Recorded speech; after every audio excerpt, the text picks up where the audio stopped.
आप देख रहे हैं 5 नंबर चैप्टर का सॉल्यूशन। आपका पृष्ठ रसायन या सरफेस केमिस्ट्री बोल लीजिए, दोनों का नाम एक ही है, हिंदी मीडियम और इंग्लिश मीडियम दोनों के लिए। तो चलिए स्टार्ट करते हैं इसका सॉल्यूशन। इससे पहले हमने चैप्टर 1 टू लेकर के 4 तक के सारे सॉल्यूशंस अपलोड कर दिए और जिनकी इसी क्वेश्चन पेपर की जो है पीडीएफ भी हमने डिस्क्रिप्शन बॉक्स में डाल दी है, तो वहाँ से आप उसको डाउनलोड कर सकते हैं और सभी के सॉल्यूशंस वहीं पर आपको मिल जाएंगे। सबकी वीडियो के डिस्क्रिप्शन में ही आपको सारी लिंक मिल जाएगी। अगर आपको कोई लिंक या वीडियो ना मिले तो कमेंट कर सकते हैं। तो हांडी-सूज नियम संबंधित है, किससे संबंधित है ये आपको बताना है। पहला क्वेश्चन यही पूछा गया है, तो इसमें पहला ऑप्शन जो है आपका बी करेक्ट होगा, स्कंदन से, यानी Hardy Schulze law is related to coagulation. इसके बाद में आपका नेक्स्ट जो क्वेश्चन है सेकंड वाला, इसका आंसर देखते हैं। तो रक्षी कोलाइड की तरह कार्य करने वाला सॉल है, तो उसका नाम है gelatin. The sol which acts protective colloids is gelatin. इसके बाद में नेक्स्ट जो क्वेश्चन है थर्ड क्वेश्चन में पूछा गया आपसे, निम्न में से किसमें टिंडल प्रभाव नहीं है, तो शर्करा विलयन में टिंडल प्रभाव नहीं है। Sugar solution which does not have Tyndall effect. इसके बाद में फोर्थ क्वेश्चन है, मक्खन है यानी बटर इज़, तो बटर इज़ ए जेल में आता है बटर आपका, लिक्विड में नहीं आएगा, सॉलिड में नहीं आएगा, सॉल्यूशन में नहीं आएगा, कोलोइडल भी नहीं आएगा। इसके बाद में आपका फिफ्थ क्वेश्चन का है, अधिशोषण क्रिया है तो ऊष्माक्षेपी, तो एब्जॉर्प्शन इज एक्सोथर्मिक रिएक्शन, तो यहाँ पे ए ऑप्शन करेक्ट कर लीजिए। इसके बाद में नेक्स्ट जो क्वेश्चन है उसकी बात करते हैं। सिक्स क्वेश्चन में पूछा गया है, निम्न में से किसका प्रयोग द्रव स्नेही कोलाइडल बनाने में किया जाता है। Which of the following is not में नहीं होता है, which of the following is not used in preparing लाइफोलिक colloidal, तो आपका जो है इसका आंसर ये हैगा डी, मेटल सल्फाइड या धातु सल्फाइड आप इसको बोल सकते हैं। इसके बाद में सेवन्थ जो क्वेश्चन है, कोलाइडी कणों का आकार होता है, साइज ऑफ कोलोइडल सरफेस कैसा होता है, तो यहाँ पे 10 से 5 और 10 से 7 सेंटीमीटर, ठीक है, 10.5 to 10.7 centimetre, C option correct कर लेंगे। उसके बाद में आठवां जो क्वेश्चन पूछा गया है इसकी तरफ मूव करते हैं। दोनों आपको हिंदी मीडियम इंग्लिश मीडियम के दोनों के सॉल्यूशन यहाँ पे देखेंगे।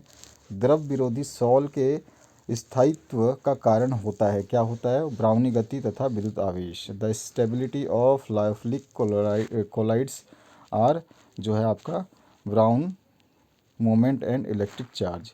अब ये आपको लाइफोलिक आपको पता है क्या होता है, जो आप ग्रीन पी वगैरह खाते हैं, जो आपके मटर होते हैं जो सर्दियों में मिलते हैं लेकिन गर्मियों में नहीं मिलते हैं, तो आप उसको फ्रीजर में से निकलवाते हैं, वो लाइफलाइज होते हैं, तो उनको आपका जो है नेगेटिव टेम्परेचर पे, बहुत ही माइनस टेम्परेचर पे उसको वैक्यूम से लाइफलाइज किया जाता है, ठीक है।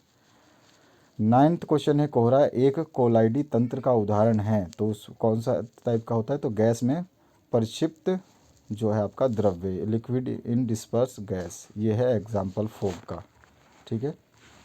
इसके बाद में 10th क्वेश्चन पूछा गया है, एक अभिक्रिया आपको दे रखी है, तो इसमें AS2O3 है, क्या है, ये विष है, यानी कि ये पॉइज़न बनता है, ये AS2O3 इज़ ए पॉइज़न।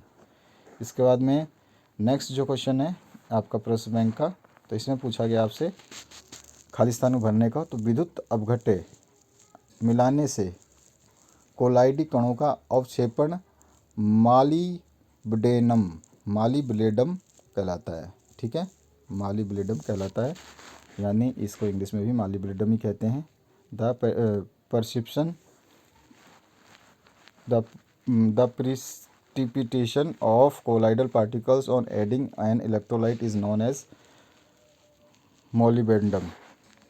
अब इसके बाद में नेक्स्ट जो है ऊर्ध्ववर्धक पदार्थ जो है वो कैसे है, तो वो जेल है, ठीक है, क्रिस्टलाइक प्रोमोटर इज जेल। इसके बाद में तीसरा है, दूध एक अधिशोषक का उदाहरण है, एब्जॉर्बेंट की तरह ये काम करता है। इसके बाद में द्रव्य का ठोस में कोलाइडी विलयन ऊष्माक्षेपी कहलाता है। Colloidal solution of liquid is known as exothermic. इसके बाद में नेक्स्ट जो क्वेश्चन है इसको देख लेते हैं। क्वेश्चन नंबर 5 पूछा गया है, रक्त एक आवेशित सॉल है, तो प्यास, ठीक है, blood is an emulsion charge solution. इसके बाद में कोलाइडी कणों द्वारा प्रकाश का प्रकीर्णन टिंडल प्रभाव कहलाता है। The scattering of light by colloidal particles is known as Tyndall effect. जैव उत्प्रेरक आवश्यक रूप से स्व उत्प्रेरण होता है। The biocatalyst is necessarily a autocatalyst. इसके बाद में नेक्स्ट जो है आपका माध्यमिक यौगिक सिद्धांत सममांगी उत्प्रेरकों के लिए लागू होता है। The intermediate compound theory is for homogeneous catalyst. Ninth है आपका AS2S3 के सॉल के कणों में ऋणावेश होता है। AS2S3 particles have negatively charged. इसके बाद में 10वां जो क्वेश्चन है इसकी बात करते हैं। तो 10वें में पूछा गया आपसे भौतिक अधिशोषण की दर ताप बढ़ाने से घटती है। The rate of physical absorption decreases on increasing in temperature. Second है एक शब्द या एक वाक्य में आपको उत्तर देना है। तो यहाँ पर जो पूछा गया आपसे तेलों के हाइड्रोजनीकरण में प्रयुक्त किए जाने वाले उत्प्रेरक का नाम क्या होता है? Nickel. Right the name of crystal that catalyst that is used in hydrogenation of oils that is nickel Ni। दूसरा क्वेश्चन पूछा है कोलाइडी कणों की गति को क्या कहते हैं? तो ब्राउनी गति कहते हैं। What is the movement of colloidal particle called? Brownian motion कहलाता है। उसके बाद में तीसरा जो क्वेश्चन है इसमें पूछा गया आपसे उत्प्रेरक विष का एक उदाहरण दे। तो H2SO4 बनाने की संपर्क विधि में H2O3 अभी हमने ऑप्शन में देखा था, तो ये इसका आंसर है। Give an example of catalytic poison. तो H2O3 is in contact process. उसके बाद में आपका इसमें पूछा गया है ये इनमें से किसकी स्पंदन शक्ति सर्वाधिक होती है? तो SN4+ की होती है। ठीक है।